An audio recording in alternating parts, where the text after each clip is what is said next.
Hello. അപ്പോഴേ ഇന്ന് നമ്മൾ എല്ലാവർക്കും ഒരുപോലെ ഇഷ്ടപ്പെടുന്നതും അതേപോലെ തന്നെ അധികം മസാലയൊന്നും ചേർക്കാത്തതുമായ ഒരു ചിക്കൻ ഫ്രൈ ആണ് കേട്ടോ. അപ്പോൾ നമ്മുടെ കടയിൽ ഉണ്ടാക്കി കൊടുക്കുന്ന ഈ ചിക്കൻ ഫ്രൈയുടെ റെസിപ്പി നിങ്ങൾക്ക് കാണണമെങ്കിൽ വേഗം വന്നോട്ടാ. അടിപൊളി ടേസ്റ്റാണ് ഈ ഒരു ചിക്കൻ ഫ്രൈക്ക്. അപ്പോഴേ നിങ്ങൾക്കറിയാലോ, ഞാൻ കൂടുതൽ ക്വാണ്ടിറ്റിയിലൊന്നും നമ്മുടെ കടയിൽ ഉണ്ടാക്കുന്നത് എല്ലാം കുറഞ്ഞ രീതിയിലാണ് ഉണ്ടാക്കണത് കേട്ടോ. അപ്പം ഞാൻ ഒരു 3 കിലോ ചിക്കനാണ് കേട്ടോ വാങ്ങിച്ചേക്കുന്നത്. ആദ്യം തന്നെ അതിൻ്റെ ആ വഴുവഴുപ്പും അതേപോലെ തന്നെ ആ ചോരയൊക്കെ ഒന്ന് കഴുകി ഒരു പാത്രത്തിലോട്ട് ഇട്ട് കൊടുക്കുന്നുണ്ട്. ഇതുകൊണ്ടൊന്നും തീർന്നിട്ടില്ല കേട്ടോ ചിക്കൻ കഴുകലി. ഇനി നമുക്ക് ആ ചോരമയത്തിൻ്റെ ആ ഒരു മണമില്ലേ, അതും പിന്നെ ഒരു മണം ഉണ്ടാവും. ഞാൻ പറഞ്ഞു വന്നത് നിങ്ങൾക്ക് അറിയാമല്ലോ ചിക്കനിൽ എന്താ മണമുള്ളതെന്ന്. ആ മണമൊക്കെ പോകാൻ വേണ്ടിയിട്ട് മഞ്ഞപ്പൊടിയും കുറച്ച് ഗോതമ്പൊടി ഇടുന്നുണ്ട്. ഗോതമ്പൊടി ഇടുന്ന ഐഡിയ ഞാനേ നമ്മൾ ഈ കട തുടങ്ങണക്കാട്ട് മുമ്പ് ഞാനൊരു ഫ്ലാറ്റിൽ മേഡത്തിന് കുക്കിംഗ് ചെയ്ത് കൊടുക്കാൻ പോകുന്നു. അപ്പോൾ അവിടുത്തെ മേഡമൊക്കെ ചിക്കൻ കഴുകണത് ഗോതമ്പൊടി ഇട്ട്. അപ്പോൾ ഞാൻ ചോദിക്കും എന്താ ഇങ്ങനെ ചിക്കൻ ഇങ്ങനെ കഴുകുന്നത്. അപ്പോഴാണ് പറയണത് ആ ഒരു മണം പോകാൻ വേണ്ടിയിട്ടാണ് ഗോതമ്പൊടി ഇട്ട് കഴിയാൽ നല്ല ക്ലീനായിട്ട് വരുമെന്ന്. അതിൽ പിന്നെ ഞാനും അങ്ങനെ തന്നെയാണ് കേട്ടോ.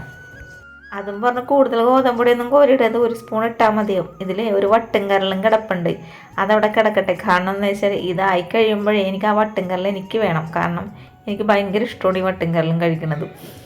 ഇനി നമുക്കിതിലേക്ക് ഇഞ്ചി വെളുത്തുള്ളി പേസ്റ്റും കൂടി ചേർത്ത് കൊടുക്കാം. ഇനി ഇതിലേക്ക് കുരുമുളക് പൊടിയും അതേപോലെ തന്നെ മുളക് പൊടിയും കൂടി ചേർത്ത് കൊടുത്തിട്ട്, അപ്പം ഞങ്ങൾ കാശ്മീരിയും സാധാ മുളക് പൊടിയും കൂടി മിക്സ് ചെയ്തതാണ് കേട്ടോ. അപ്പോൾ അതുകൊണ്ടിട്ട് ഞാൻ 2 സ്പൂണേ ചേർത്ത് കൊടുത്തിട്ടുള്ളൂ. ആവശ്യത്തിനുള്ള ഉപ്പും കൂടി ചേർത്ത് കൊടുത്തിട്ടുണ്ട്. ഇനി ഇതിലേക്ക് 1 സ്പൂൺ മൈദപ്പൊടിയും കൂടി ചേർത്ത് കൊടുത്തിട്ടുണ്ട് കേട്ടോ. 1 സ്പൂണല്ല കേട്ടോ, 2 സ്പൂൺ ചേർത്ത് കൊടുത്തിട്ടുണ്ട്, വിട്ടുപോയതാണ്. അപ്പം ഇനി ഇതിലേക്ക് കുറച്ച് കറിവേപ്പിലയും കൂടി ചേർത്ത് കൊടുത്തിട്ട് നന്നായിട്ടൊന്ന് കുഴച്ചെടുക്കണം കേട്ടോ. ചിക്കൻ കുഴക്കണത് പോലെ ഇരിക്കും കേട്ടോ ചിക്കൻ്റെ ടേസ്റ്റ്. അപ്പോൾ നമ്മുടെ കൈയൊന്നും മുറിഞ്ഞിട്ടുണ്ടായിരുന്നു. അപ്പോൾ ആ മുറിവിൽ എരിവ് പറ്റിയപ്പോഴേ കുടഞ്ഞതാണ്, ഒരു ചിക്കൻ പുറത്തോട്ട് ചാടി. അതൊന്ന് കഴുകിയെടുത്തിട്ട് വരാട്ടോ. അങ്ങനെ അതും കഴുകിയെടുത്തിട്ട് ഒന്നും കൂടി ഒന്ന് കുഴച്ചെടുത്തിട്ടുണ്ട്. ഇപ്പം നമ്മുടെ ചിക്കന് നല്ലൊരു സോഫ്റ്റ് കിട്ടാൻ വേണ്ടിയിട്ട് ഞാൻ ഒരു മുട്ടയും കൂടി ചേർത്ത് കൊടുത്തിട്ടുണ്ട്. അപ്പോൾ അതിലേക്ക് ഞാൻ കുറച്ചും കൂടി ഉപ്പിടുന്നുണ്ട്. അപ്പോൾ ഞാൻ ഉപ്പൊന്ന് നോക്കിയായിരുന്നു, പൊട്ടും ഉപ്പില്ലാത്ത പോലെ ഒന്ന് കുറച്ചും കൂടി ഉപ്പിട്ടിട്ട് ഒന്നും കൂടി ഒന്ന് കുഴച്ചെടുത്തിട്ടുണ്ട്. ഈ മൈദപ്പൊടി മുട്ടയൊക്കെ ചേർക്കണമെങ്കിലേ ചിക്കൻ ഫ്രൈ ചെയ്യുമ്പോഴേ നല്ല സോഫ്റ്റായി കിട്ടും. അതിന് വേണ്ടിയിട്ട് അങ്ങനെ ചേർക്കണത്. ഇനി നമുക്ക് റെസ്റ്റ് ചെയ്യാൻ വെക്കണമെന്നൊക്കെ താല്പര്യമുണ്ട്, പക്ഷെ സമയം ഇല്ലാത്തതുകൊണ്ടിട്ട് ഞാൻ അങ്ങോട്ട് ഉരുളി അങ്ങോട്ട് അടുപ്പിലോട്ട് കയറ്റി വെച്ചിട്ടുണ്ട്. ഇതൊക്കെ റെസ്റ്റ് ചെയ്യാൻ വെച്ച് കഴിഞ്ഞിട്ടുണ്ടെങ്കിൽ കൂടുതൽ ടേസ്റ്റ് ഉണ്ടാവും. പക്ഷെ നമുക്ക് സമയമില്ലല്ലോ. ഇനി ഞാൻ ഇതിലേക്ക് കുറച്ച് വെളിച്ചെണ്ണ ഒഴിച്ച് കൊടുത്തിട്ടുണ്ട് കേട്ടോ. പിന്നെ നമ്മൾ ചിക്കനെ പറക്കി അങ്ങനെ ഇട്ട് കൊടുത്തിട്ടുണ്ട്. ചിക്കൻ ഉരുളി നിറച്ചു വിട്ടിട്ട് ഫ്രൈ ആക്കി എടുക്കണമെന്നൊക്കെ താല്പര്യമുണ്ട്, പക്ഷെ നോക്കുമ്പോഴെന്താണ് എണ്ണ ചട്ടിയുടെ നടുക്ക് മാത്രമേ ഉള്ളൂ. അപ്പോൾ ആ ഒരു വശം മാത്രം ഇട്ട് കൊടുത്തിട്ടാണ് ഇപ്പം ഞാനിത് ഫ്രൈ ആക്കി എടുക്കുന്നത് കേട്ടോ. അങ്ങനെ കുറച്ച് നേരത്തെ കാത്തിരിപ്പിന് ശേഷം നമ്മുടെ ചിക്കനൊക്കെ ഫ്രൈ ആക്കി ഇട്ടിട്ടുണ്ട്. ഇനി നമുക്കിതൊരു പാത്രത്തിലൊക്കെ കോരി മാറ്റി വെക്കാം അല്ലേ. അപ്പോൾ നമ്മുടെ ചാനലിലെ ചിക്കൻ റോസ്റ്റിൻ്റെ റെസിപ്പിയൊക്കെ ഇട്ടിട്ടുണ്ട് കേട്ടോ. കാണാത്തവരൊന്ന് കാണുക. നമ്മുടെ കടയിൽ ഉണ്ടാക്കുന്ന വിഭവങ്ങളാണ് കൂടുതലായിട്ട് ഞാൻ ചാനലിൽ ഇടുന്നത്. അപ്പോൾ എല്ലാവരും കാണുക, സപ്പോർട്ട് ചെയ്യാനും മറക്കരുതേ. അപ്പോൾ ദേ ഞാൻ അടുത്ത ചിക്കനും കൂടി വാരി ഇട്ട് കൊടുക്കുന്നുണ്ട്. ഞാനപ്പുറത്തെ ഇനി കുറച്ച് പണിയും കൂടി ഉണ്ട് ഇതിൽ ചേർക്കാനായിട്ട്. ഞാനൊരു 4 സവാളയും കൂടി എടുത്തിട്ടുണ്ട്. ഇതിൻ്റെ തൊലിയൊക്കെ കളഞ്ഞ് അതിന് ശേഷം നമുക്കിതൊന്ന് കട്ട് ചെയ്തെടുക്കാം. അപ്പം ഞാനിത് കട്ട് ചെയ്യണമെന്ന് വെച്ചാൽ മറ്റേ ചില്ലി ചിക്കനൊക്കെ കട്ട് ചെയ്യണ പോലെ വലിയ ക്യൂബ്സായിട്ടല്ല, വട്ടത്തിൽ തന്നെയാണ് ചെറിയ ക്യൂബ്സായിട്ടാണ് കട്ട് ചെയ്തെടുത്തേക്കണത്. അപ്പോൾ അതവിടെ ഇരിക്കട്ടെ. ഇനി നമുക്ക് ഒരു പരിപാടിയും കൂടെ ഉണ്ട്, വേറെ ഒന്നുമല്ല കേട്ടോ. കുറച്ച് വറ്റൽമുളകിൻ്റെ ഞെട്ട് കളഞ്ഞെടുക്കണം. പക്ഷെ അധികം തന്നെ വേണം വറ്റൽമുളക് ഇതിനായിട്ട് എടുക്കേണ്ടത്. ഇപ്പോൾ വറ്റൽമുളക് തന്നെ വേണമെന്നില്ല, നമ്മുടെ വീട്ടിൽ ഇടിച്ച മുളകൊക്കെ ഉണ്ടെങ്കിൽ പാക്കറ്റിലൊക്കെ കിട്ടില്ലേ, അതൊക്കെ മേടിച്ചിട്ട് ഇതിലിട്ടാലും മതി കേട്ടോ. പക്ഷെ ഞങ്ങൾ ഇടിച്ച മുളക് അങ്ങനെ മേടിക്കാറില്ല. ആവശ്യത്തിന് ഞങ്ങൾ ഇതേപോലെ വറ്റൽമുളക് പൊടിച്ചെടുക്കുകയാണ് ചെയ്യണത്.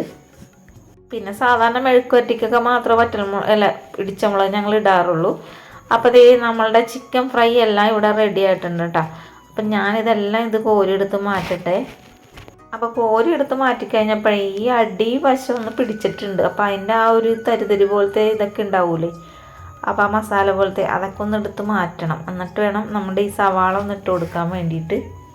സവാളയും കൂടി ഇട്ട് കഴിഞ്ഞിട്ട് നന്നായിട്ടൊന്നും വഴറ്റേണ്ടൊന്നും ആവശ്യമൊന്നുമില്ല ഈ ഒരു ചിക്കൻ ഫ്രൈക്ക്. ജസ്റ്റ് ഒന്ന് വഴണ്ടി ഇട്ടിയാൽ മതി കേട്ടോ. അപ്പോൾ അതിന് ശേഷം ഇതിലേക്ക് കുറച്ച് കറിവേപ്പിലയും കൂടി ഞാൻ ചേർത്ത് കൊടുത്തിട്ടുണ്ട്. അപ്പോൾ അതേ ഇത്രയും മതി. ഇനി നമുക്ക് ഇതിലേക്ക് നമ്മുടെ ആ ചിക്കനില്ലേ വറുത്ത് വെച്ചേക്കണം, അതും കൂടി ചേർത്ത് കൊടുക്കാം. നമ്മൾ ചിക്കൻ ഫ്രൈ ഉണ്ടാക്കിയപ്പോൾ കുറച്ചുണ്ടായിരുന്നുള്ളൂ. ഈ സവാളയൊക്കെ കൂടി ചേർത്ത് വന്നപ്പോൾ കൂടുതൽ ചിക്കൻ ഫ്രൈ ആയല്ലേ. ഇനി ഇതിലേക്ക് ആ ഒരു ഇടിച്ച മുളകും കൂടി ചേർത്ത് കൊടുക്കാം കേട്ടോ. കണ്ട കുറഞ്ഞ ക്വാണ്ടിറ്റി ഉണ്ടാകുന്നിടത്ത് ഇപ്പോൾ കൂടുതൽ ക്വാണ്ടിറ്റിയിലുള്ള സാധനം എത്തിയത് കണ്ട. അപ്പോൾ അതേ നന്നായിട്ടൊന്ന് മിക്സ് ചെയ്ത് കൊടുക്കാം. ശരിക്കും പറഞ്ഞാൽ ഇവിടം വെച്ച് നമ്മുടെ പരിപാടി അവസാനിപ്പിച്ചിട്ട് ചിക്കൻ ഫ്രൈ ഇതാണെന്ന് പറയാമെന്നാണ് വിചാരിച്ചത്. പിന്നെ ഞാൻ ഓർത്തേ വേണ്ട, ഇതിലേക്ക് കുറച്ച് ടൊമാറ്റോ സോസ് ഇട്ട് കൊടുത്താൽ എങ്ങനെ ഇരിക്കുമെന്ന് ഓർത്ത് ഞാൻ അതിലേക്ക് കുറച്ച് ടൊമാറ്റോ സോസും കൂടി ചേർത്ത് കൊടുത്തിട്ടാ. എന്നിട്ട് എല്ലാം കൂടി ഒന്ന് മിക്സ് ചെയ്ത് കൊടുത്ത്, ശരിക്കും പറഞ്ഞാൽ നമുക്ക് അപ്പം കിട്ടുന്ന ഐഡിയയിലാണ് ഓരോന്ന് ചെയ്യണത് കേട്ടോ. അങ്ങനെ ഞാനത് മിക്സ് ചെയ്ത് കൊടുത്ത് ഒന്ന് ഉപ്പൊക്കെ നോക്കണേണ്ട, ഉപ്പൊക്കെ നോക്കി ടേസ്റ്റൊക്കെ നോക്കാമെന്ന് വിചാരിച്ചെടുത്ത്. എൻ്റെ പൊന്നു മക്കളെ പറഞ്ഞറിയിക്കാൻ പറ്റില്ല കേട്ടോ, അടിപൊളി ടേസ്റ്റായിരുന്നു. ലേശം ഉപ്പിൻ്റെ മാത്രം കുറവുണ്ടായിരുന്നു, അത് ഉപ്പും കൂടി ഞാൻ ചേർത്ത് കൊടുത്ത്. പിന്നെ ഞാൻ എന്ത് ചെയ്യുന്നറിയാമോ, കാണാൻ ഭംഗിക്ക് വേണ്ടി കുറച്ച് പച്ചമുളക് ഇട്ട് കൊടുത്ത്, പിന്നെ വെളുത്തുള്ളി ഇരിപ്പുണ്ടെന്ന് ഒരു ഭംഗിക്ക് വേണ്ടിയിട്ട് വെളുത്തുള്ളും ചേർത്ത് കൊടുത്തിട്ടാണ്. ഇതൊക്കെ ഓപ്ഷനിലാണ്, വേണമെങ്കിൽ മാത്രം ചേർത്ത് കൊടുക്കുക. ഇങ്ങനെയൊക്കെ ചേർത്ത് കൊടുത്താൽ നല്ല ടേസ്റ്റ് ആയിരിക്കും, അത്രേ ഉള്ളൂ കേട്ടോ. നിങ്ങൾക്കിത് കാണുമ്പോൾ മനസ്സിലാവില്ല എത്രത്തോളം ടേസ്റ്റുള്ള ഐറ്റമാണെന്ന്. അപ്പോഴേ കെട്ടിയമ്മമാർക്കായാലും മക്കൾക്കായാലും അമ്മായിമ്മമാർക്കായാലും എന്താ ഇതേപോലെ ഒരു ദിവസം ഉണ്ടാക്കി കൊടുത്ത് നോക്കിക്കോട്ടാ, അവർക്ക് എല്ലാവർക്കും ഇഷ്ടപ്പെടും കേട്ടോ. അടിപൊളിയാണ് ഈ ഒരു ചിക്കൻ ഫ്രൈ. അപ്പോൾ ദേ ഇത്രയുള്ള നമ്മുടെ കടയിലുണ്ടാക്കിയ ചിക്കൻ ഫ്രൈയുടെ റെസിപ്പി. വീഡിയോ ഇഷ്ടപ്പെട്ടാൽ എപ്പോഴും പറയണ പോലെ ഷെയർ ചെയ്യുക, ലൈക്ക് ചെയ്യുക, ഫാമിലിക്കും ഫ്രണ്ട്സിനൊക്കെ ഷെയർ ചെയ്യുക, സബ്സ്ക്രൈബ് ചെയ്യുക, കമൻ്റ് ഇടുക. Thank you.